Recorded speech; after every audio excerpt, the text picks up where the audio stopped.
Good morning. So I just woke up a few minutes ago and something happened and I said I must share this. So when I woke up, somebody entered into my room. Like it's not a dream. Somebody entered into my room and it's somebody that I'm close to and said some terrible things, like really bad things about me. And I was like, God forbid, no, this can never be me. And then the person left. The thing rested in my spirit. No, this was the first thing I heard this morning. The very first things, and they were horrible things, really horrible. But I just said, God forbid, that is not me.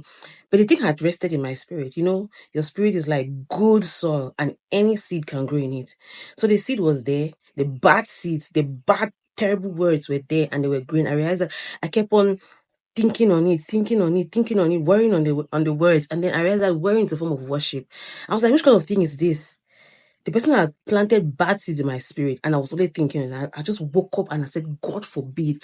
I began to counteract them. I began to say, Harris, you're good enough, you're visionary, I began to declare, I mean, in every single way, I began to declare things that counteracted the things that the person said about me. And guess what? That other word disappeared. And I was like, my God. So this is how it works.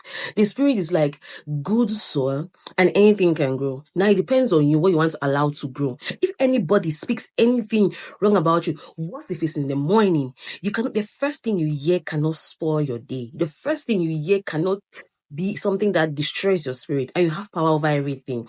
So when you get up and somebody says this kind of thing about you, don't just lie there and say, nah, God forbid, it can never be me. What? Refuse it. Don't let the devil deceive you. You wake up from where you are and you declare, you use scriptures and counteract it, because it's by power, power for power. And note, when you worry about something, it's a form of worship.